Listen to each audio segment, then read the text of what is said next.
గాక హల్లెలూయా. దేవుడిచ్చిన మా కృపను బట్టి ప్రేమను బట్టి ఈ పునరుత్థాన దినంలో దేవుడు మనల్ని ప్రవేశపెట్టి ఈ దినము చక్కని అంశాన్ని దేవుడు మనతో మాట్లాడుతున్నాడు. నన్నెరుగని నా జనులు అనే అంశాన్ని మాట్లాడుతున్నాడు.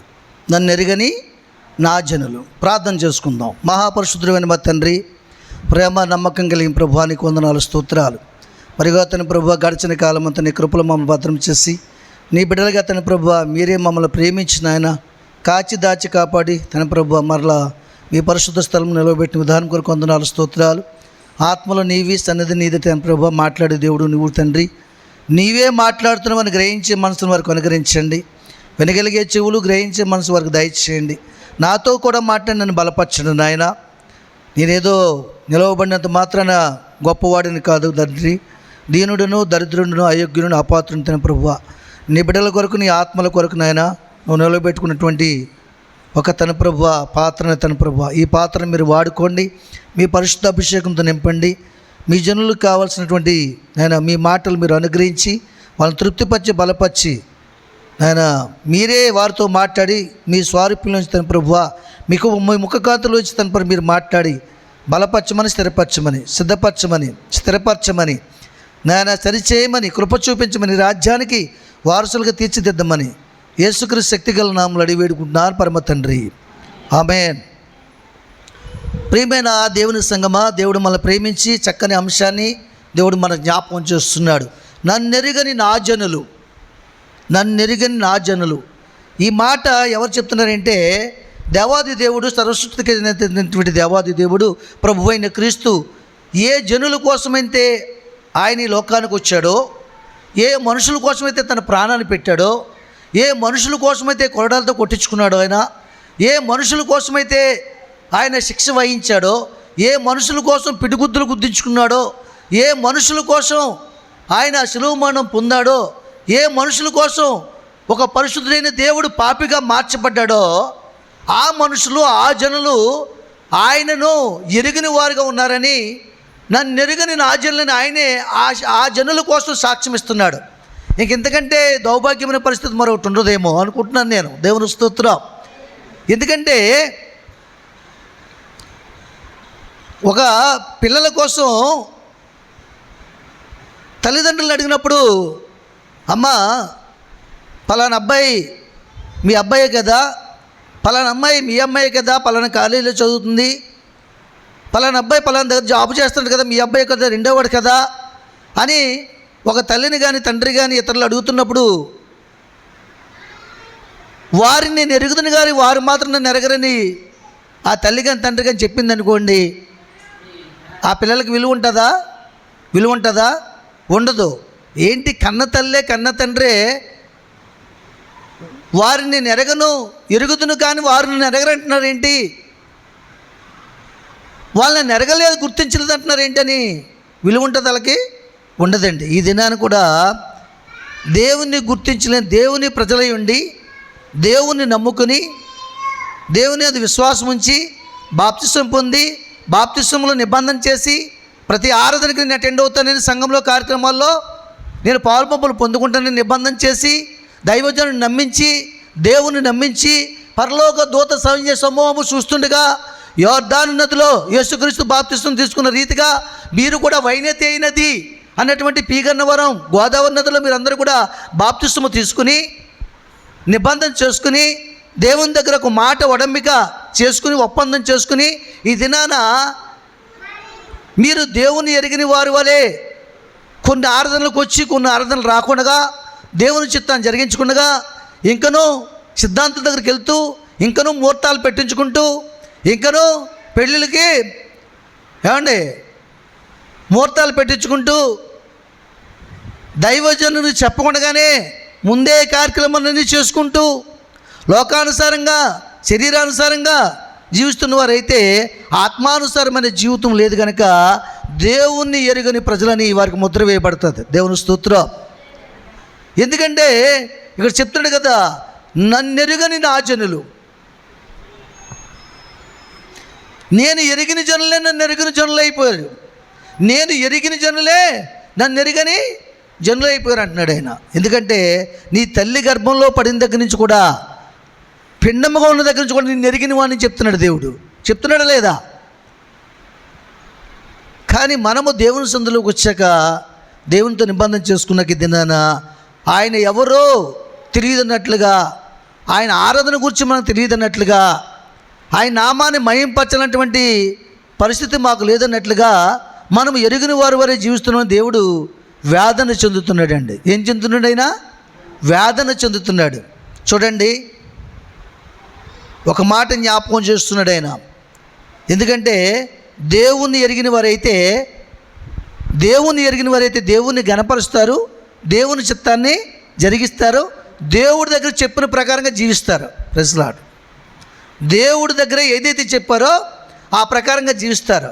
చెప్పిన వారు చెప్పిన ప్రకారంగా జీవించకపోతే దేవుణ్ణి ఎరగని వారని అర్థమవుతుందండి. కాబట్టి ఇక్కడ కూర్చున్న వారిలో, ఈ స్వరము ఈ మైక్ శబ్దం ద్వారా వింటున్న వారిలో ఎందరూ దేవుని ఎరిగిన వారుగా ఉన్నారు, ఎందరూ దేవుని ఎరిగిన వారుగా మాకు కాదు, యెహోవా మాకు కాదని వారు పనులు చూసుకుంటూ వారి కష్టాన్ని అనుభవిస్తూ, ఇది దేవుని కృప వల్ల అనుభవిస్తున్నటువంటి గుర్తింపు లేకుండా నా శక్తిని బట్టి నా సామర్థ్యాన్ని బట్టి నేను సంపాదించుకున్నాను తప్ప ఇక మరి దేన్ని బట్టి కాదని బుద్ధిహీనత వలె ఆలోచన కలిగి బుద్ధిహీనమైనటువంటి స్థితి కలిగి జీవిస్తున్న వారిలో మనం ఉన్నామా లేదని మనం ప్రశ్నించుకోవాల్సిన అవసరత చాలా అవసరమై ఉన్నది. దేవుని స్తోత్రం, హల్లెలూయా. ఎందుకంటే మానవుని యొక్క కష్టార్జితం చేత ఆశీర్వాదము ఎక్కువ కాదని చెప్తున్నాడు దేవుడు. దేనివల్ల ఆశీర్వాదం ఎక్కువ అవుతుందంట? ఆయన కృప వలన మాత్రమే ఆశీర్వాదము ఎక్కువ అవుతుందని చెప్తున్నాడు. కాబట్టి దేవుని ప్రియమైన జనాంగమా, ఒక మాట జ్ఞాపకం చేస్తున్నాడు. చూడండి, యెషయా గ్రంథము, పరిశుద్ధ గ్రంథం నుండి యెషయా గ్రంథము 568వ పేజీ, పాత నిబంధన గ్రంథము యెషయా గ్రంథము 1వ అధ్యాయము 3-4 వచనాలు మనం చదువుకుందాం. ఎద్దు తన కామందు నెరుగును, గాడిద తన సొంత వాని దొడ్డి తెలుసుకును. చూసారా, ఎద్దు తన కామందు నెరుగునట, గాడిదైతే తన సొంత యజమాని దొడ్డి తెలుసుకును. ఇశ్రాయేలుకు తెలుగు లేదు, నా జనులు యోచింపరు. చూసారా, ఎద్దు తెలుసా మీ అందరికీ? ఎద్దు తెలుసు కదా.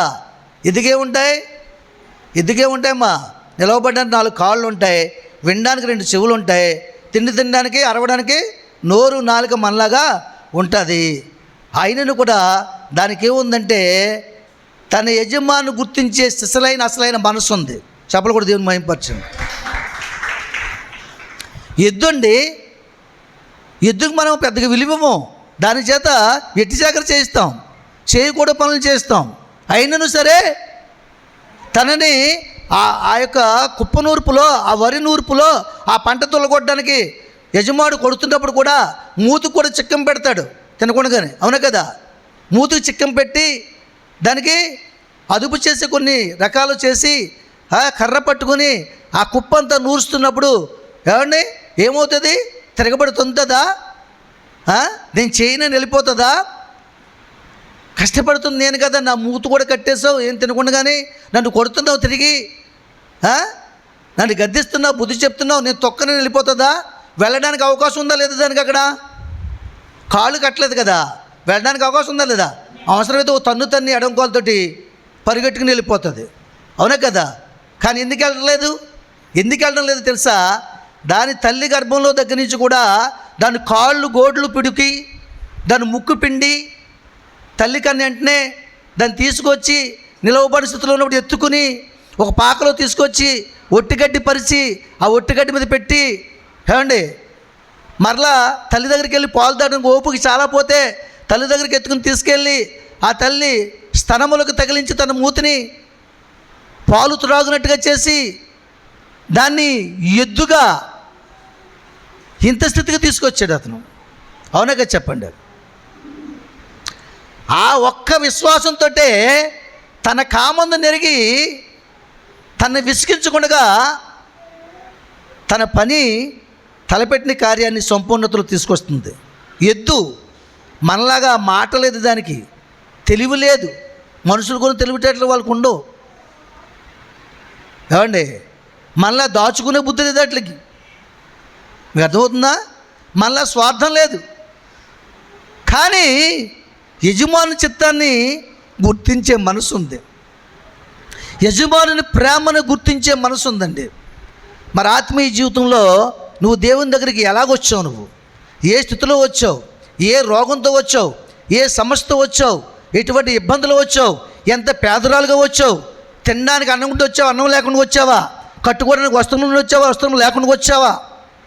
నేను కూడా ప్రశ్నించుకుంటాను మాటని. నేను ఎలాగొచ్చాను ఈ గ్రామానికి? 20 ఏళ్ల క్రితం ఎలాగే సువార్త ఇక్కడ ప్రకటించబడ్డాను, ఎలా వచ్చాను, ఏ స్థితిలో వచ్చాను, ఈరోజు ఏ స్థితిలో ఉన్నాను? వచ్చిన తర్వాత ఎన్ని ఇబ్బందులు పడ్డాను, అన్ని ఇబ్బందుల నుంచి దేవుడు లేవనెత్తాడా లేదా? దేవుని దగ్గరకు వచ్చినప్పుడు ఎందుకు వచ్చావు? నువ్వు ఒక బాధతో వచ్చావు, వేదంతో వచ్చావు. నానెవరెవరు కూడా నిన్ను ప్రేమించక, బంధువులందరూ దూరం అయిపోయి, నీ స్థితిని బట్టి నీకు ఎవరు గౌరవించకుండా, ఎవరు ప్రేమించకుండా, నీ రోగము చూసి నిన్ను కట్టుకున్న భర్తే నువ్వు చచ్చిపోతే బాగున్న రోగంతో తలంచినటువంటి భర్తల మధ్య జీవించి, నీ పిల్లలే నిన్ను అసహించుకుంటే, దేవుడే నాకు శరణ్యమని ఆయన ఎద్దుకు వచ్చి ఆయన పాదాలకు వచ్చినప్పుడు ఆయన ఎంతగానో హత్తుకుని నిన్ను ముట్టి స్వస్థపరిచి, నిన్ను లేవనెత్తి నీ స్థితిని మార్చి, నీ గతిని మార్చి, నీ బ్రతుకుని మార్చి, నీకు మంచి వస్త్రములు ఇచ్చి, మంచి బిడ్డలను ఇచ్చి, మంచి గృహం ఇచ్చి, నీ భర్తను మార్చి, ఏమండి ఒక యోగ్యతనిచ్చి, ఒక క్రైస్తవురాలను ముద్ర వేసి, నీకు ఒక పేరు పెట్టి, ఇన్ని కార్యములు చేసిన దేవుణ్ణి మనం ఏం గుర్తించగలుగుతున్నాం? ఆయన పని మనం ఏం చేయగలుగుతున్నామో సార్ ఆలోచన చేయాలి. ఆ ఎద్దు ఉందనుకోండి, ఆ ఎద్దును పెంచినట్టు పిల్లలకి దగ్గర నుంచి కూడా పెంచిన విధానాన్ని బట్టి అది దినాన్ని ఎదిగేమవుతుంది? యవ్వనంలోకి వచ్చాక యజమాని కృతజ్ఞత చెల్లిస్తుంది. అతను చెప్పిన పనులా చేస్తుంది, అరక దున్నుతుంది, దమ్ము దున్నుతుంది, కుప్ప నూరుస్తుంది, బండి కట్టినప్పుడు బండి కాడి ఎత్తుకుంటుంది, 30-40 బస్తాలు బండిని లాక్కెళ్తుంది, కొంత ఆదాయం చేకూరుస్తుంది, మరలా అతని చేత పోషింపబడుతుంది. దేవునికి మహిమ. మనం ఏం చేయగలుగుతున్నాం? మనం ఒక నిబంధన చేసుకున్నాం, బాప్తిస్మం తీసుకున్నప్పుడు, ఏమండి దేవుని సంధి కావాలి, దేవుని సంధి కావాలని ప్రార్థన చేస్తాం. దేవుడి సంధి ఇచ్చాడు దేవుడు. దేవుని సంధి నువ్వు నింపుతున్నావా? వేరొకరిని తీసుకొచ్చి నింపబోని కనీసం నీ వల్లైనా నింపబడుతుందా, లేకపోతే ఖాళీగా ఉంటుందా? ఒక ఆలోచన చేయండి మీరు. దేవుడు ఏం చెప్పాడు మనకి? దేవుడు ఏం చెప్పాడు? ఈ మాట ఎవరికి తెలియదు అన్నవారు చేయొత్తండి. 6 దినాలు కష్టపడి 7వ దినాన్ని సందులో ఉండమని చెప్పాడా లేదా? అదొకటే పాటిస్తే కుదరదు. శుక్రవారం కూడా ఈ 6 దినాలు గడవడానికి 7వ దినం రావడానికి కారణం ఎవరు? శుక్రవారం. ఆయన మరణం పొందకపోతే పునరుత్థాన దినం లేదు, అవును కదండి? ఆయన మరణం పొందకపోతే పునరుత్థానం లేదు. కాబట్టి మరణ దినాన్ని జ్ఞాపకం చేసుకోవాలి, పునరుత్థాన దినాన్ని జ్ఞాపకం చేసుకోవాలి. అప్పుడు లోకంలో నువ్వు మరణిస్తావు, శరీరంలో మరణిస్తావు, పాపంలో మరణిస్తావు, పునరుత్థాన దినాన్ని లేస్తావు ఆత్మలో. మరణాన్ని జ్ఞాపకం చేసుకోకపోతే పునరుత్థాన దినం లేదు. యేసుక్రీస్తు మరణిస్తేనే కదా సర్వ మానవాళి పాప ప్రజల నిమిత్తమై దేవుని గొర్రెపిల్ల వంటి ఒక మహాపరిశుద్ధమైన మానవుడు బలవచ్చున్నది భగవద్గీతలో రాయబడిన మాట నెరవేర్పుగా, ఇదిగో లోక పాపం మోసుకుంటూ దేవుని గొర్రెపిల్ల. ఆ గొర్రెపిల్లే, ఆ యొక్క రక్త అర్పణే మరణము. అది లేకపోతే ఇది లేదు కదా, రక్షణ లేదు కదా. యేసుక్రీస్తు మనందరి కొరకు మరణించకపోతే మన రక్షణ ఎక్కడిది? లేదు. మన పాపములన్నీ కూడా ఆయన మీద వేసుకుని మరణించి తిరిగి లేచి పునరుత్థానుడై ఆయన మనల్ని క్షమించి హక్కును చేర్చుకుని మన మీద ఏలుబడి చేస్తున్న మరణాన్నే విరిచేశాడు. మరణమా నీ ముళ్ళెక్కడని ప్రశ్నించాడు, మరణాన్ని సమాధి చేశాడు, జీవాన్ని ప్రవేశపెట్టాడు మనలో. ఒకసారి మీ గత స్థితికి వెళ్ళండి, మీ మీ వివాహ జీవితంలో మీ స్థితికి వెళ్ళండి. మొట్టమొదటి పుట్టిన అమ్మాయి దగ్గర నుంచి మీ స్థితికి వెళ్ళండి. మీ బ్రతుకు ఎలాగుండేది, నా బ్రతుకు ఎలాగుండేది, మన బ్రతుకులు ఎలాగుండే స్థితికి వెళ్ళండి ఒకసారి. ఈరోజు ఎలాగున్నాం? అప్పుడు భక్తి ఎలాగుంది మనకి, ఇప్పుడు భక్తి ఎలాగుంది? బాధలో ఉన్నప్పుడు భక్తి ఎలాగుండేది మనకి? దైవజనుల మాట వినేవాళ్ళము, దేవుని సందుకు వచ్చేవాళ్ళము, నిత్యము ప్రార్థనలు గడిపేవాళ్ళము, సువార్తలకు వెళ్ళేవాళ్ళము, ఆటో మీద నాతో పాటు సువార్త పరిచయాలకు వచ్చేవారు, ప్రార్థనలకు వచ్చేవారు, బండలాగా ప్రార్థనకు వచ్చేవారు, సాయంత్రం గంగలగురు ప్రార్థనకు వచ్చేవారే కదా. ఏది భక్తి? ఏది అసలు? ఈ ఆలయం ప్రార్థనకే రాలేని స్థితిలో ఉన్నామంటే మనం. అందుకని నన్ను ఎరుగని జనులు, నన్ను ఎరిగిండు కూడా ఎరగని జనులు, నన్ను ఎరిగిండు కూడా ఎరగని జనులు. ఎంత ఘోరం! దేవునికి మహిమ కలుగును గాక. హల్లెలూయా. అని ఎందుకని నేను చెప్పి, ఎద్దు తన కామందును ఎరుగును, గాడిద తన సొంత వాని దొద్దు తెలుసుకున్నట్టు. గాడిద ఏం చేస్తుంది? ఏమండి? గాడిద ఏం చేస్తుంది చెప్పండి? యజమానికి బరువులు మోస్తుంది, ఆదాయాలు సమకూరుస్తుంది, ఎంత బరువు వేసి ఇసుకుపోదు, ఎలాంటి ఏట్లోంచి తోలినా వెళ్తుంది, ఆ బరువుని నీటిలో పడేయదు. అంటే గాడిదకి ఏముంది? గాడిదకి ఏముంటుందమ్మా? భరించే మనసు, యజమాని చిత్తాన్ని జరిగించే మనసు. ఏమండి? ఇంకేముంటుంది? సొంత తొట్టి తెలుసుకునే జ్ఞానం ఉంది దానికి. ఇంకేముందమ్మా? సొంత తొట్టి. సొంత తొట్టి అంటే మన భాషలో చెప్పాలంటే మన సొంత ఇల్లు. మన సొంత ఇల్లే మనం తెలుసుకునేది అనుకోండి, గుర్తులేదనుకో, కట్టుకున్న ఇల్లు, ఉన్న ఇల్లు గుర్తులేదనుకో, ఎక్కడ తిరుగుతావు నువ్వు? ఎక్కడెక్కడో తిరుగుతావు, ప్రపంచమంతా తిరుగుతావు, కానీ నీ ఇల్లుని గుర్తించలేవు. గుర్తించే మనసు ఉండాలి, దేవుని ప్రేమను గుర్తించే మనసు ఉండాలి, గ్రహించే మనసు ఉండాలి. దేవుడు ఏ స్థితి నుంచి లేవనెత్తాడు, ఏ రోగం నుంచి బాగు చేశాడు, ఏ పరిస్థితులను తీసుకొచ్చాడు, ఎలాంటి ఆర్థిక సమస్యలు. మనం మొట్టమొదటి వివాహం తర్వాత ఎలాంటి ఇల్లులో ఉన్నాం, ఇప్పుడు ఎలాంటి ఇంట్లో ఉన్నాం, ఇప్పుడు ఎంతగా అభివృద్ధి చేశాడు దేవుడు. సంపూర్ణ రాత్రి ప్రార్థనకి ఎగ్గొట్టేయడమే, శుక్రవారం ప్రార్థనకి ఎగ్గొట్టేయడమే. ఒకసారి జ్ఞాపకం చేసుకోండి. మీకు గుర్తున్నట్లయితే మీ సొంత గాడిదలాగా ఇది దేవుని సన్నిధి, అది నా సొంత యజమాను సన్నిధి, అది మందిరము, అక్కడికి వెళ్తే నా క్షేమము. దొడ్లో లేదనుకోండి, రాత్రిపూట గాడిద పిల్లలను ఏమవుతుంది? దొడ్డికేముంటుంది? ప్రాకారము ఉంటుంది. ఉంటుందా? కంచి ఉంటుందండి, యజమాడు పక్కనే ఉంటాడు.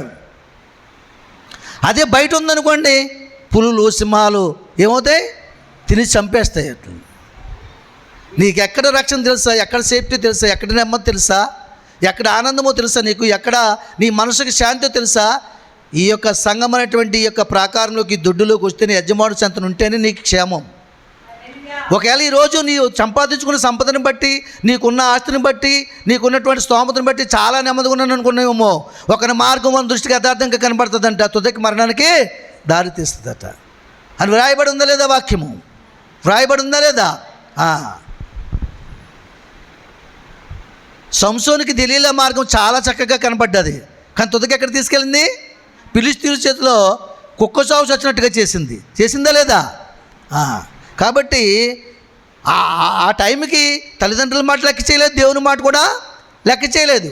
చాలా బాగుంది అనుకున్నాడు, కానీ మరణించినప్పుడు తెలిసింది కళ్ళు కూడా బెరికి, గొలుసులతో కట్టి పొడిచి వాళ్ళ ఇష్టానికి చంపుతుంటే అప్పుడు అర్థమైంది అతనికి. ప్రాకారం లేని చోట ఉంటే నేను ఎవరు మింగుతారని గర్జించడం వల్లే తిరుగుతున్నాడంటే ఎవరో అపవాది. వాడు బంధిస్తాడప్పుడు, వాడి బంధకంలో అనేకమైన శ్రమలకు అప్పగించినప్పుడు అల్లాడిపోయి చేతులెత్తి ప్రార్థన చేసిన నీ మొరవిని వారు ఎవరు కూడా ఉండరు. దేవుని స్తోత్రం, హల్లెలూయా. కనుక దేవుని సన్నిధానంలో ఆయన చెప్తున్నాడు కదా, ఎద్దు తన కామందు నెరిగినట్టండి. ఎద్దు తన కామందు ఎందుకండి? ఒక లేగదూడని, ఒక పిల్లని మనం పెంచితే అది పెరిగి పెద్దదై శివుడై మరలా ఒక పిల్లని కంటది కందా ఏమా? పాలిస్తుంది కదా. ఎంతమంది పాలు తాగుతున్నారు చెప్పండి? ఇప్పుడు బోళ్ళు మంది ఇక్కడ పాలు తాగుతారు పల్లెటూరులో. ఆ పాలు ఇస్తుందండి. ఇంత గడ్డేస్తే తిని దానివల్ల సారం పొందుకొని మరలా సాయంత్రం పాలు ఇస్తుందండి గేది. ఆ గేదెకు ఉన్న జ్ఞానం లేదు దేవుని ప్రజలకి. ఆ గేదెకున్న జ్ఞానం లేదు, కృతజ్ఞత లేదా? పాలు ఇవ్వడం ఎగ్గొట్టేసింది అనుకోండి, ఇక సాయంత్రం బాగా తినేసి పొద్దుటి మాటలు బాగా తినేసింది. ఆ పాపం ఆ పాలు పితికే ముందు కూడా ఒక అరగంట ముందు దానికి మేతాడతారు, చుట్టూ తవుడు తెలవపిండి అన్ని కలిపి కదా బాబు పెడతారు. ఎందుకంటే దాన్ని తృప్తిపరిస్తే తృప్తిగా పాలుస్తుందని. యజమానికి ఎంత లక్ష్యమని మనం ఎట్లా ఆ గేదె ఆ గేదెని నమ్ముకుని బ్రతికేవాడు ఆ గేదెని శుభ్రంగా కడుగుతాడు. అది నీకు అసహ్యము, అది పేడైతే అసహ్యము, కానీ ఆ పేడ తెచ్చుకుని శుభ్రంగా అలా వేసుకుంటాం, ఇంటి ముందు నెత్తి మీద తెచ్చుకుంటావు బొట్లెట్టుకుని. ఏమండి? ఆయనకు అసహ్యం కాదు, దాన్ని పేడ తీస్తాడు, దాని కాళ్ళు కడుగుతాడు, దాని వీపి గడ్డి పరుగులతో కడుగుతాడు, దానికి నూనె కూడా రాత్రి వేప నూనె, చెడు పురుగులు పట్టకుండా, కానీ అవన్నీ తెలుసు నాకు. ఏమండి? ఇంత చక్కగా చేసిన తర్వాత సాయంకాలం మేతెట్టి, పొద్దున్న మేతెట్టి తుదిగి తిప్పుకుని తీసుకొచ్చి మేపి మళ్ళీ సాయంత్రం తీసుకొచ్చి దానికి చుట్టూ తవుడు వేసి పెట్టి దాని ముందుని పెట్టి మేత ఆ బొట్టులోను, అప్పుడు ఏం పట్టుకుని ఆ పాలు చిన్న ఆ తపేళ పట్టుకుని వచ్చి పొదుగు దగ్గర కూర్చుంటాడు. కూర్చుని చక్కగా పాలు పితుక్కుంటాడు. చక్కగా ఆ పితగ్గా చివరికి ఆ కొండలో నొరగొస్తుంది పైకి వచ్చేటప్పటికి. పాలు పితికే సందర్భాలు నాకు చాలా బాగా తెలుసండి. ఎంత మధురంగా ఉంటాయి. అది కానీ పాలు ఇస్తుంది కదా. ఒకవేళ ఇవ్వలేదనుకోండి తన్నేసిన దానికి ఏం చేస్తాడు చెప్పండి? శుభ్రంగా తిన్న తర్వాత కర్రట్టుకు వచ్చి పటా పటా పటా పటా అని పొద్దున్నుంచి తిప్పానా? తిన్నావా శుభ్రంగానే? శుభ్రంగా తిన్నావా? ఇప్పుడు తన్నేస్తున్నావా? మళ్ళీ నీకు చుట్టెట్టానా? తెలగపిండి ఎట్టానా? ఇన్ని తినేసి తిరిగి నన్ను తంతున్నావా? తప్పేలా నొత్త అయిపోయిందా? ఈ గ్రహించే వాళ్ళకి అర్థమవుతాయండి. గ్రహించిన వాళ్ళు కృతజ్ఞతహీనులకు అర్థం కావు ఈ మాటలు. మీకు అర్థమవుతుందా? ఒక గేదెను చూపించి దేవుడు ఎందుకు చెప్తున్నాడు మనకి? మనమే కొడతాం కదా అది పాలు ఇవ్వకపోతే తినేసి. మరి దేవుడు చేసిన మేలుకు మనం పెంచుతున్నాడు, పోషిస్తున్నాడు. మనం ఏమివ్వగలుగుతున్నాం దేవునికి? ఏమండి? అలాగని చెప్పి కొడుతున్నాడు పోనీ మనల్నైనా? అలాగని చెప్పి కొడుతున్నాడా? నువ్వు వెళ్ళేటప్పుడు నీ కాపుదల భద్రత కూడా ఏ కాలో చేస్తున్నాడా? అప్పుడు వచ్చి కూర్చుంటాం ఇక్కడ దేవుని స్తోత్రం. అలా చేయట్లేదు. ఆయన ప్రేమ ఎలాంటిది? నీలాగా నాలాగా ఇంతలో కనబడి అందులో మాయమైపోయేది కాదు. శాశ్వత కాలం నుండి శాశ్వత కాలం వరకు ప్రేమించే ప్రేమ అయింది. ఏమండి? కాబట్టి దేవుని సన్నిధానంలో ఎంత ప్రేమ చూపిస్తున్నాడు దేవుడు. నువ్వేమీ ఇవ్వకపోయినానో ఆయన ప్రేమ పంచుతూనే ఉన్నాడు ఈ పట్ల. ఆలోచన చేయాలి మీరు.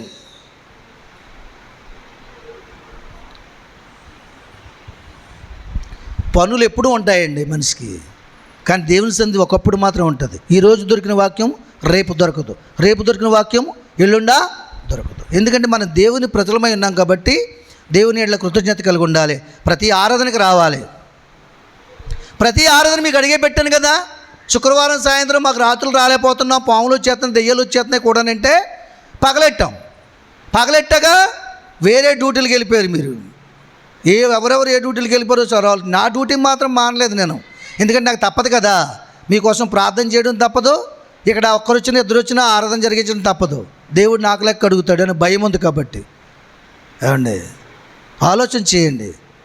ఈ 2 రోజులు ఉంటాయి పనులు, అంతేనా? తర్వాత ఎవరు పోషిస్తారు? దేవుడు పోషిస్తాడు. దేవుని స్తోత్రం. మరి చిన్న ఆవుదోని పెంచుతున్నాడు డేవిడ్. ఎందుకు పెంచుతున్నాడు? పెంచడానికి టైం లేదు అతనికి, అయినా పెంచుతున్నాడు. అదంతే ముచ్చటగా ఉంది, చాలా మంచిదట కూడా అనేది. దీనివల్ల రేపు మేలు ఉంటుందనే కదా. అలా దేవుడు మనల్ని ఎందుకు పెంచుతున్నాడు? ఎందుకు మన కొరకు ప్రాణం పెట్టాడైనా? నా జనులు నా నామాన్ని స్తుతించాలి, ఆరాధించాలి. నేను మాట్లాడే సమయంలో నా దగ్గరగా కూర్చోవాలి, నా మాటలు వాళ్ళ హృదయంలో తీసుకోవాలి, వాళ్ళ హృదయం మార్చబడాలి, వాళ్ళ మనస్సు మార్చబడాలి, వాళ్ళ ఉద్దేశములు మార్చబడాలి, నా రాజ్య ప్రజలుగా తీర్చిదిద్దబడాలి. అపవాది ఎక్కడ కూడా వాళ్ళని వర్షపరచుకోకూడదు. ఎందుకంటే వాళ్ళ కొరకు నేను రక్తానికి వచ్చాను, ప్రాణం పెట్టాను. ఇంత చేశా కూడా వీళ్ళు అపవాది వశంలో ఉంటే నా ప్రాణమునికి ఏ విలువ ఉంది? నా రక్తానికి ఏ విలువ ఉంది? ఎక్కడ నాకు మీరు విలువిస్తున్నారు? కాబట్టి నన్ను నిరుగరించడంలో అయిపోయినట్టున్నాడు ఆయన. ఎద్దు తన కామందు నెరుగును, గాడిద సొంతవాన్ని దొడ్డు తెలుసుకును. ఇశ్రాయేలుకి తెలివి లేదు, నా జనులో యోచింపరు. ఇశ్రాయేల్కి ఏం లేదంట? మీరు కాదు, మీరు అందరూ దేవుని ఎరిగిన వారే. ఇశ్రాయేల్కి లేదంటే తెలివి. మీకు తెలివి ఉంది కాబట్టి తెలివితేటలుగా సంపాదించుకుంటున్నారు, తెలివితేటలుగా కూడబెట్టుకుంటున్నారు, తెలివితేటలుగా కట్టుకుంటున్నారు. సీట్లు పాట్లు, ఏమండి, పోస్ట్ ఆఫీస్ అకౌంట్లు, బ్యాంక్ అకౌంట్లు అన్నీ కట్టుకుంటున్నారు. తెలివి ఉంది కాబట్టే. లోక సంబంధం వాటికి తెలివి ఉంది మీకు. ఇశ్రాయేల్ తెలివి లేదంట. ఎందుకు లేదు వారికి? వాళ్ళని ఎక్కడి తీసుకొచ్చాడు ఆ సంగతిని మర్చిపోయారు. వాళ్ళు ఐగుప్తులో తీసుకొచ్చాడు. అడుస్తొక్కేవారు, ఎద్దులకి జతేసి, జంతువులకి జతేసి ఇశ్రాయేల్ ప్రజలకి కలిసి వాటితో పాటు తొక్కమనివారు, వాటితో పాటు మొయ్యమనివారు. ఇటుకలో ఎంత బాధ! మొయ్యకపోతే కొరడంతో కొట్టేవారు. ఈపు ఇడిపోయినా సరే ఇటుకలు తెత్తని కానీ ఒప్పుకునేవారు కాదు. ఆ బాధ నుంచి విడిపించాడు దేవుడు. ఎర్ర సముద్రం అడ్డుగా వచ్చింది, ఫరో సైన్యం వెనకాల వస్తుంది. అయినను సరే అగ్నిగుండం పుట్టించి అక్కడ భూమిలోంచి ఆ సైన్యాన్ని ఆపు చేసి ఎర్ర సముద్రం నుండి పాయలు చేసి మోసేకి ప్రార్థన చేయమని చెప్పి విడుదల ఇచ్చి అరణ్యంలో తీసుకొచ్చాడు. అక్కడ కూడా సొనుగులే, అక్కడ కూడా సొనుగులే. మీరు ఎవరి మీద సొనుక్కుంటారు? మీరు ఎవరి మీద చదువుతారు? మీ ఆయన మీద సొనుక్కున్నాం అనుకో, ఇన్ని శుభ్రం ముట్టుకెళ్ళి వచ్చేస్తాడు. అవునగా చెప్పండి. ఏంటి సొనుగుడు ఏంటి ఇంట్లోనని? పొడుతాడా పొడ్డా? ఏమండి? రోజు సరుగు తొప్పుకుంటాడు భర్త. మీరే పొడి చేస్తున్నారు గినా దేవునితో, అందుకే మాట్లాడలేదు మరి మీరు. అది ఏమండి, ఎవరి మీద అనుకుంటారు ప్రజలు? దేవుని ప్రజలు ఎవరి మీద అనుకున్నారు? వాళ్ళు ఇశ్రాయేల్ ప్రజలు దేవుని మీద అనుకోలేదు, మోషే మీద అనుకున్నారు. మీరు కూడా నా మీద అనుకుంటారు. ఉన్నదన్నట్టు చెప్తే ఆరాధనకు రాలేదట్లేదమ్మా అంటే చనుకుంటారు. ఇది మీకు తగునా అంటే చనుకుంటారు. దేవుని మర్చిపోయి మేము మర్చిపోయామట, ఈయనకి ఒక్కడికే గుర్తుంది పాపం దేవుడు అంటేని. ఇలాగ ఎట్టకారాల పనుల్లోనూ. ఏమండి, మీరు అర్థం చేసుకుని మీరు ఎవరి మీద అనుకుంటారు? దశమ భాగం ఎందుకు ఇవ్వట్లేదామంటే ఎక్కడ తెచ్చిమ్మంట? ఎవరి మీద చదువుతారు? నా మీదే చదువుతారు. ఎందుకంటే అడగమని చెప్పింది దేవుడు నాకు, అడుగుతుంది మీకు నేను కదా, మధ్యవర్తిని కదా. మరి మీరందరూ పనికార పథకాలు ఎవరు ఎవరి మీద అనుకుంటారు? ప్రభుత్వం మీద అనుకోరు, డబ్బు ఇచ్చే బ్యాంక్ మీద అనుకోరు, సేవ మీద అనుకుంటారు. ఈ తలబద్దలవ్వా ఎన్ని రూల్స్ పెడుతున్నాడో. మనం 4 కర్రలే కూల్చాడు మన సంవత్సరం, ఈ సంవత్సరం 7 కర్రలు కూల్చేస్తున్నాడు. ఎక్కడ చేయగలం? ఎవరి మీద చనుకుంటారు? మత్తరేసే సేవ మీదే చనుకుంటారు. అలాగే నా మీదే చనుకుంటారు. మీరు సనగడం వల్ల ఏమవుతుందని తెలుసు మీకు? గొప్ప ఆశీర్వాదం వస్తుంది. ఏంటో తెలుసా? సంహారకుడు మీ యొద్దకు వస్తాడంట. చెప్పలు కూడా దేవుని మహిమపరచండి. సంహారకుడు అంటే ఏంటి? చంపేసేవాడు. సంహారకుడు అంటే రక్షించేవాడు కాదు. సంహారకుడు సంహరిస్తాడు. వాడు సంహారకుడు అంటే సంహరిస్తాడు. పోషించేవాడు పోషిస్తాడు. రక్షకుడు అంటే కాపాడుతాడు. వాడు వస్తాడట మీ వద్దకే, ఎప్పుడు తీసుకెళ్ళిపోతాను, ఎప్పుడు దొరుకుతుంది అని ఒక 3 గజాల దూరం నుంచి కనిపెడుతుంటాడంట. ఎప్పుడు దొరుకుతుందో తీసుకెళ్ళిపోతాను, లాక్కెళ్ళిపోతాను. లాక్కెళ్ళిపోయి ఎక్కడెత్తాడు? ఆ పాతాళంలో పడేస్తాడు. అక్కడ విపరీతమైన గొల్లు కొట్లాట్లు, అన్నదమ్ములు కొట్టుకోవడం, అక్కచెల్లెలు కొట్టుకోవడం, నరుక్కోవడం, తిట్టుకోవడం. ఇక్కడ యుద్ధాలన్నీ అక్కడ ఉంటాయి పాతాళంలో. వినలేక చెవులని రక్తాలు వస్తాయి. దేవుని స్తోత్రం. హల్లెలూయా. ఇశ్రాయేలుకు తెలివి లేదు, నా జనులు యోచింపరు, పాపిష్టి జనమా, దోషభరితమైన ప్రజలారా. చూసారా? పాపిష్టి జనమని ఎందుకు పిలిచాడు? వారు ఎవరితోటి వ్యభిచారం చేయలేదు, ఎక్కడా దొంగతనం చేయలేదు, ఎక్కడా నేరాలు చేయలేదు. కానీ దేవుడు చేసిన మేలు మర్చిపోయి జీవిస్తున్నారు కదా. ఆధ్యాత్మికమే పాపం.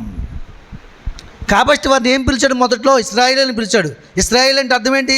దేవుని ప్రజలు, దేవుని చేత పిలువబడినవారు, దేవుని చేత రక్షింపబడినవారు, దేవుడు ఎన్నుకున్నవారు, దేవుడి చేత ప్రతిష్ట చేయబడినటువంటి వారు. ఇప్పుడేమని పిలుస్తున్నాడు? పాపిష్టి జనమా, దోషభరితమైన ప్రజలారా. చూసారా? పాపిష్టి జనమా, దోషభరితమైన ప్రజలారా అని పిలుస్తూ, దుష్ట సంతానమా, చెరుపు చేయి పిల్లలారా మీకు శ్రమ. చూసారా? పాపిష్టి జనమా, దోషభరితమైన ప్రజలారా, ఇంకా మీరు దోషంలో ఉన్నారు, నా దోషం విడిపింపబడిందని భ్రమలో జీవిస్తున్నారు. తప్పక మీ దోషం విడిపింపబడింది. కానీ విడిపింపబడిన తర్వాత మళ్ళీ ఏమయ్యారు? దోషంలో ఇరుక్కున్నారు వెళ్ళి. దేవుని స్తోత్రం. హల్లెలూయా. మరలా వీళ్ళు ఏం చేశారు? దావీదు విడిపింపబడ్డాడు. గొర్రెల మంద దగ్గర నుంచి, అన్నదమ్ముల బాధ దగ్గర నుంచి, హేళన దగ్గర నుంచి, అవమానాల దగ్గర నుంచి, నిందల దగ్గర నుంచి దావీదుని దేవుడు విడిపించాడు. విడిపించాక ఏం చేశాడు? మరలా వీళ్ళు బెత్షెబా ఒళ్ళో పడ్డాడా లేదా? అలాగే మనం కూడా మొదట్లో విడిపింపబడిన వాళ్ళమే, మంచి భక్తి చేసిన వాళ్ళమే, మంచి అర్పణ ఇచ్చిన వాళ్ళమే, మంచిగా దైవజనులు ప్రేమించిన వాళ్ళమే. ఇప్పుడు దైవజనుడు అంటే వస్తున్నాడు రా బాబు అనుకుంటా వెళ్ళిపోయారు కొందరు. చెప్పకపోతే బాగోదు అన్నాడే.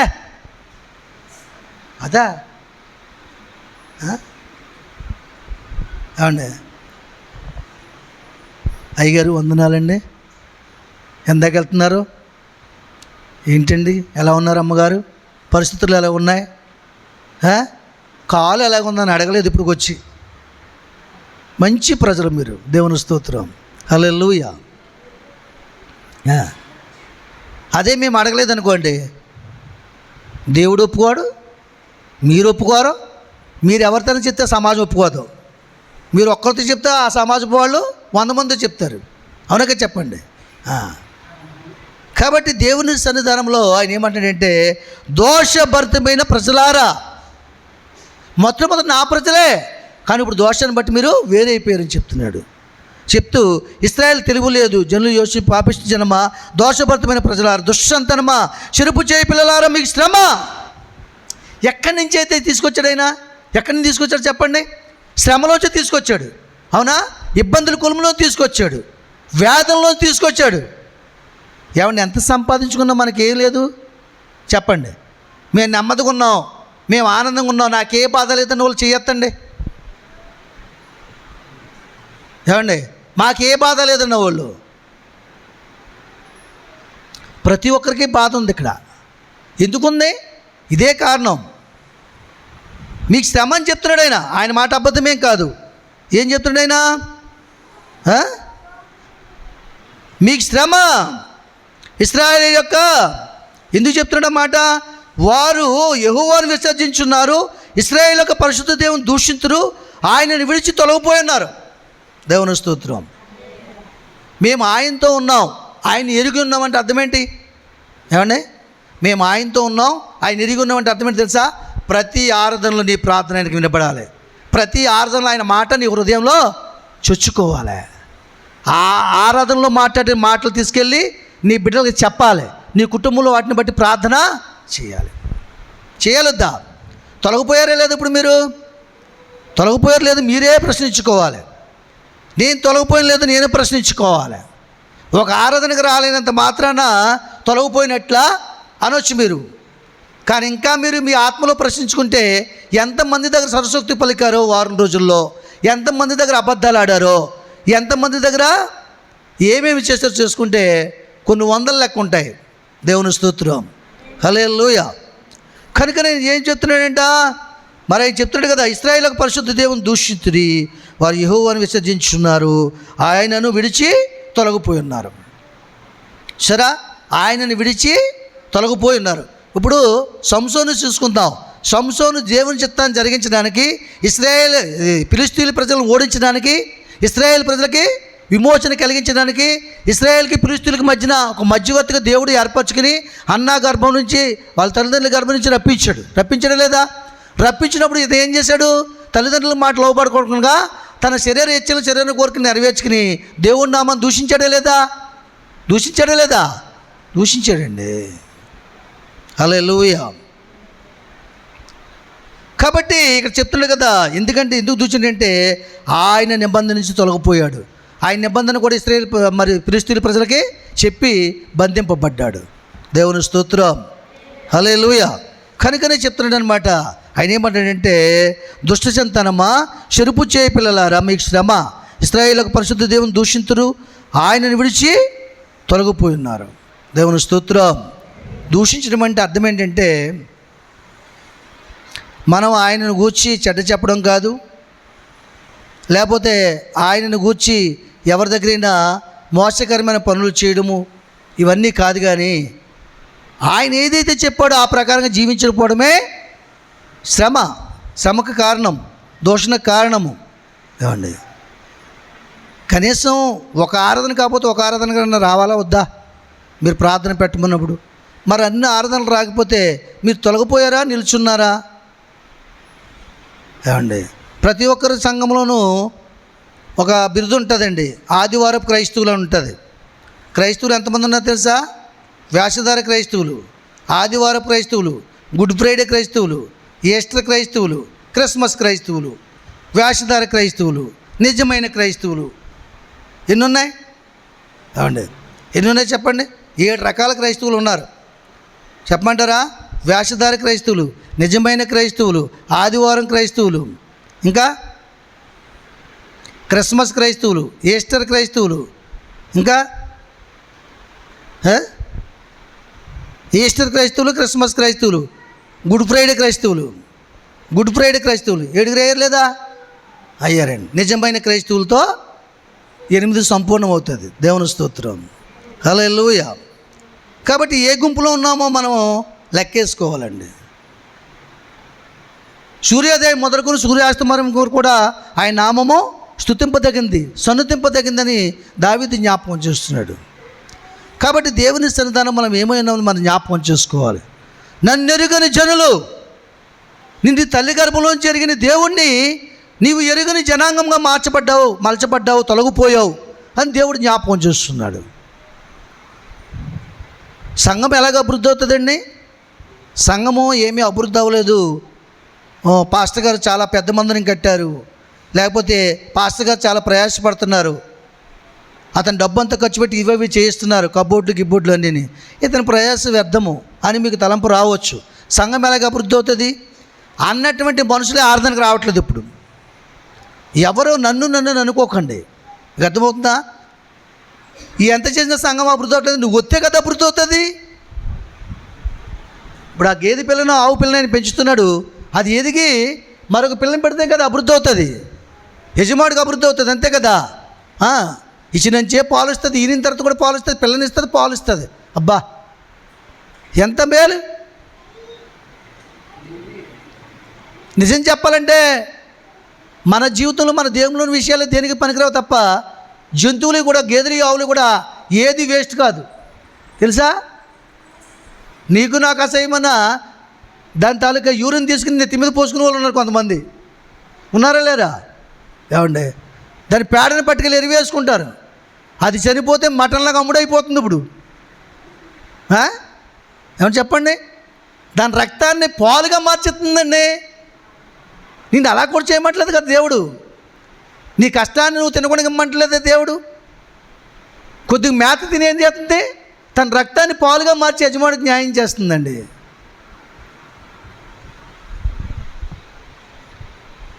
అలా మనం కూడా న్యాయం చేయాలి, కృతజ్ఞత కలిగి ఉండాలి, ప్రతి ఆరాధనకు రావాలి. సంఘంలో ఆత్మ చెప్తున్న మాట చెవిగలవాడు వినుగాక. ప్రతి ఆరాధనకు మీరు రావాలని మిమ్మల్ని అడిగే పెట్టాం. సంపూర్ణ రాత్రి మిమ్మల్ని అడిగి పెట్టామా లేదా? పెట్టాం. ప్రతి శుక్రవారం పగల మిమ్మల్ని అడిగే పెట్టాం, రాత్రి రాలేకపోతున్నారని. ఇప్పుడు రాత్రి లేదు, పగల లేదు. ఏమండి, సరే ఆలోచన చేయండి. బాధ కలిగినోడు అడగకుండా ఉండలేడు. ఇదే బాధ మీకు కలిగిందనుకో అడగడం మానేస్తారా? నాకు బాగోలేదని కబురెట్టారు మీరు, నేను రాలేదు, మీరు ఆరాధనకు రావట్లేదని రాలేదనుకోండి, బాధ వస్తుందా రాదా? ఆరాధనకు వచ్చినా రాపని మిగతా విషయాలు పక్కన పెట్టి ముందు నేను రావాలి, సావుకుడిగా మీకు ఉన్నాను కాబట్టి మిమ్మల్ని ఆదరించాలి, ప్రార్థన చేసి వెళ్ళాలి, అవునా కదండి? రాకపోతే బాధ వస్తుందా రాదా? ఆ బాధ ఏమవుతుంది, పక్కింటి వాళ్ళకి చెప్పడం జరుగుతుంది. అప్పుడు ఈ సేవకుడు ఏమవుతాడు, బాధ్యత లేని సేవకుడు అవుతాడు. అలా నేను ఎవరికి చెప్పను, ఎందుకంటే మీరు నా పిల్లలు. ఎక్కడైనా సరే తండ్రి గురించి పిల్లలే అబద్ధం చెప్తారు, తల్లి గురించి పిల్లలే అబద్ధ సాక్ష్యం చెప్తారు. తండ్రులు ఎప్పుడు పిల్లల కోసం చెప్పరు, చెప్తే ఏళ్ళు బ్రతికే పాడైపోద్ది. అవును కదా చెప్పండి, అవును కదా చెప్పండి. ఏ తల్లి పిల్లల కోసం చెడ్డసాక్ష్యం చెప్పదు, ఏ తండ్రి కొడుకుల కోసం చెడ్డసాక్ష్యం చెప్పడు. కొడుకులు కూతురులే తల్లి కోసం తండ్రి కోసం చెడ్డసాక్ష్యం చెప్తారు. నా తల్లి మంచిది కాదు, నా తండ్రి మంచిది కాదండి.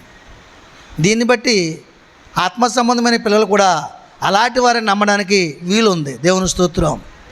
అలాంటి వారు కాదు అని రుజువు చేసుకోవాలనుకుంటే ఎల్లప్పుడూ దైవజన్ని ప్రేమించాలి, ఆయన బాధ కలగకుండా చూసుకోవాలి, మేలైన తీసుకొచ్చేందుకు ఇవ్వాలి, దేవుని కృతజ్ఞత చెల్లించాలి, ప్రతి ఆరాధనకు రావాలి, కృతజ్ఞతలు చెల్లించాలి.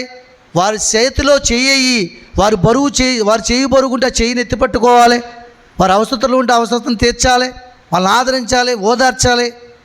ఇన్ని రకాలుగా మీరు దేవుని చిత్తాన్ని జరిగించినప్పుడు ప్రియులారా, దేవుని సన్నిధానంలో దేవుని కృప మీకు తోడై ఉంటుంది. ఆమేన్. సమూయేలుని ఎందుకు పిలుచుకున్నాడు దేవుడు? అప్పటికి ఏలీ కన్నులు మందగిలిపోయాయి, చూపు కనపట్టలేదు. అందుకు కదా అన్న గర్భం నుంచి పిలుచుకున్నాడు. అసలు అన్న గర్భం ఇవ్వడమే కారణం అది. దేవుని స్తోత్రం, హల్లెలూయా.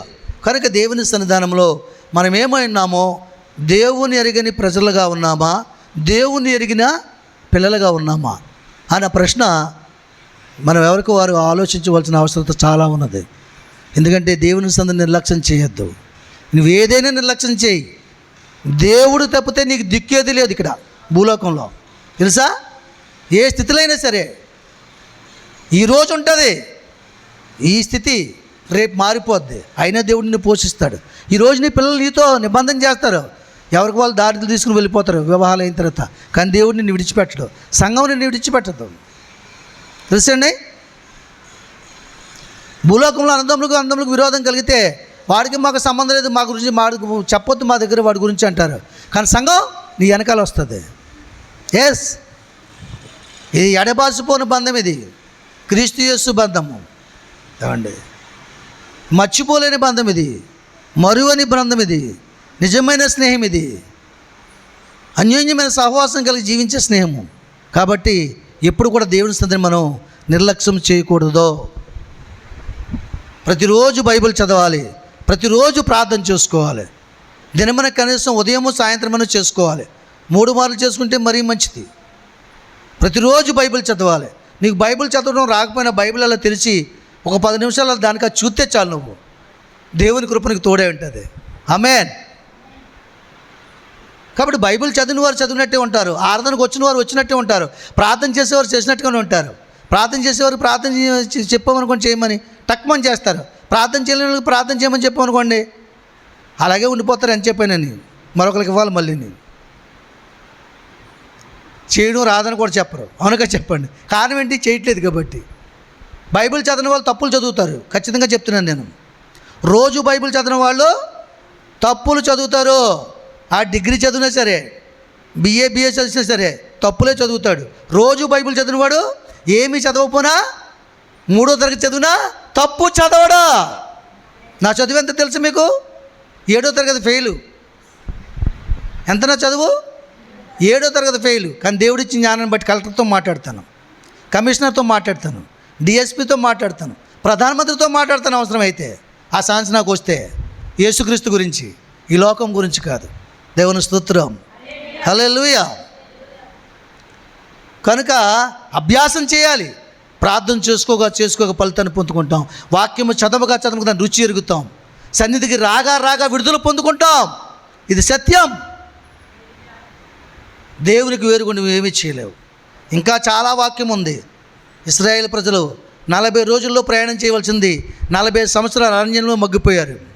దేవుని మాట తృణీకరించిన బట్టి పిల్లలు చనిపోయారు. ఒక యెహోషువ, కాలేబు తప్ప మరెవరు కానాను దేశం ప్రవేశించలేదు. నెక్స్ట్ సబ్జెక్ట్ అదే మీకు. కారణం ఏంటో తెలుసా? దేవుని మాటను తృణీకరించారు. ఒక్కరోజు వెళ్ళాడైనా నేను దేవునితో మాట్లాడొస్తున్నానని చెప్పేసి కొన్ని జాగ్రత్తలు చెప్పి వెళ్ళాడు. వెళ్ళి వచ్చేటప్పటికి వాళ్ళ దగ్గర నాకు ఏమీ లేక వాళ్ళు ఒంటి మీద ఉన్న బంగారం, ఐగుప్తులు సంపాదించుకున్న బంగారం అంతా పోగు చేసి ఓ బల్ల మీద పోసి దాన్ని కరిగించి ఒక దూడం చేసుకుని దానికి నమస్కారం చేస్తున్నారు. చూసారా? 2 రోజులు యజమాని తప్పిపోయేటప్పటికి. మీలాగా 4 వారాలు 5 వారాలు నేను రాకుండా వెళ్ళిపోయాను అనుకోండి, ఆదివారం ఎవరొకరిని పంపిస్తున్నాను అనుకో, ఎలా ఉంటుంది పరిస్థితి చెప్పండి? చూపించమంటారు 4 రోజుల రుచి, వాక్యం ఎలాగుంటుందో, ఆరాధన ఎలాగుంటుందో అన్నీ తెలుస్తాయి మీకు. లేకపోతే ఎవరిని పంపించను, అప్పుడు తెలుస్తుంది మీకు. అలా ప్రార్థన చేసుకుని వెళ్ళిపోతారు. క్రమం అది. నాకు అప్పగించిన పని నేను చేయాలి, మీకు అప్పగించిన ఆరాధనలు మీరు ఉండాలి. ఏమండి? మీకు అప్పగించిన రాజ్యానికి మీరు చేరుకోవాలి. మీ అందరినీ చేర్చడానికి నన్ను మీ మీద ఆత్మల లెక్క అప్పగించవలసిన బాధ్యత నా మీద పెట్టాడు దేవుడు. వాక్యం ఉందా లేదా? నేను అందుకు అడుగుతాను.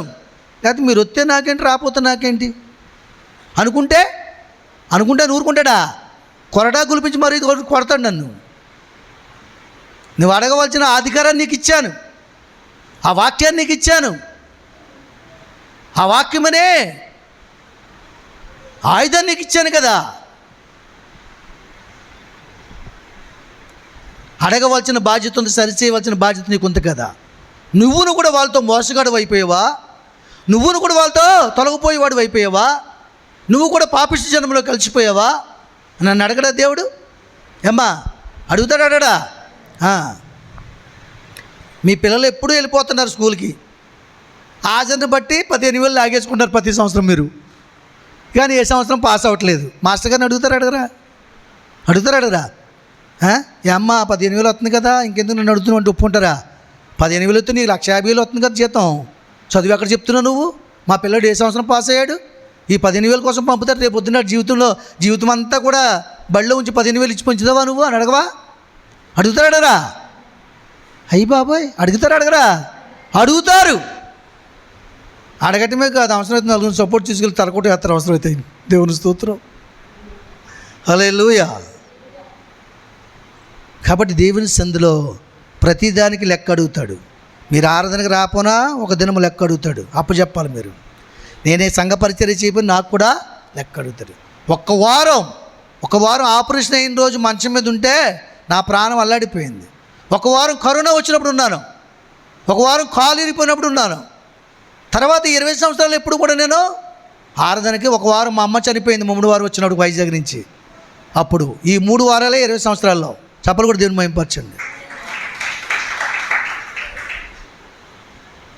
అలాగ భక్తి చేస్తున్నాం కాబట్టి దేవుడు మనల్ని పెంచుతున్నాడు, పోషిస్తున్నాడు, ఆదరిస్తున్నాడు.